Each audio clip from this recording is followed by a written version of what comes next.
Hi friends, இப்போ நம்ம என்ன பார்க்க போகிறோம் அப்படின்னா, ஒருத்தர் வந்து ஒரு பாம்பு கடிச்சிருச்சு, பக்கத்தில் நான் இருக்கேன், நான் உங்களுக்கு என்ன ஹெல்ப் பண்ண முடியும், ஒரு ஃபர்ஸ்ட் எய்டராக ஒரு பைஸ்டாண்டராக நான் உங்களுக்கு என்ன ஹெல்ப் பண்ண முடியும் அப்படிங்கிற பற்றின வீடியோ தான் நம்ம இன்றைக்கி பார்க்க போகிறோம்.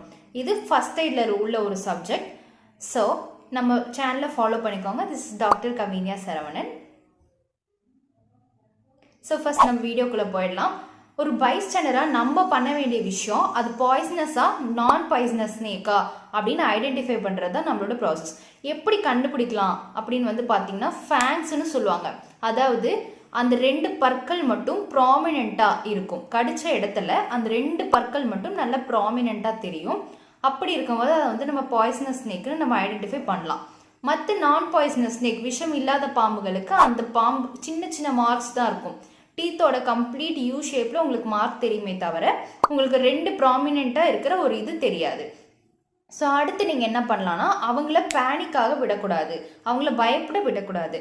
ஏன்னா யூஸ்வலாக நான் பாய்சனஸ் ஸ்னேக் அடிச்சு கூட நிறைய பேர் இறக்குறாங்க அப்படின்னு வந்து இதில் மென்ஷன் ஆயிருக்கு. ஏன்னா பயத்தினால உங்களோட அட்ரினலின் அதிகமாக செக்ரீட் ஆகும். அப்போ நீங்கள் பேனிக் ஆகும்போது அதர் கைண்ட் ஆஃப் உங்களுக்கு காசஸ்லாம் காஸ் ஆகிட்டு உங்களுக்கு வந்து அது டெத் வரைக்கும் லீட் பண்ணும். அப்போ நீங்கள் பேனிக் ஆகாமல் மோஸ்ட்லி ரொம்ப காமாக அந்த சுச்சுவேஷனை ஹேண்டில் பண்ணும்போது நான் பாய்சனஸ் ஸ்னேக்காக இருந்தால் ஈஸியாக ரெக்கவர் ஆகிடலாம். ஸோ அடுத்து என்ன பண்ணலாம் அப்படின்னு வந்து பார்த்தீங்கன்னா, நெக்ஸ்ட்டு அந்த கடித்த இடத்த வந்துட்டு நீங்கள் சோப்பை வச்சு வாஷ் பண்ணணும். முதல்ல கடித்த பார்ட்டை வந்து ரொம்ப மூவ் பண்ணக்கூடாது. ஒரு இடத்துல ஸ்டேபிளாக வச்சுட்டு நீங்கள் வந்து வாட்டர் ஊற்றி அதை வந்து சோப் அண்ட் வாட்டரை வச்சு நல்லா வாஷ் பண்ணிடணும்.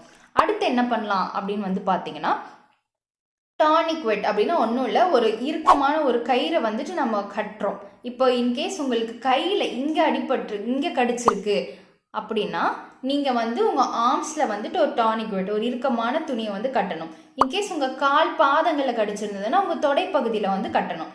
எதுக்காக கட்டுறோன்னா, அந்த கடித்த பாய்சன் வந்து பாடியில் வேற எங்கேயும் ஸ்ப்ரெட் ஆகாமல் இருக்கிறதுக்காக நம்ம ஒரு ஃபர்ஸ்ட் எய்டராக அந்த ப்ராசஸை நம்ம பண்ணுறோம்.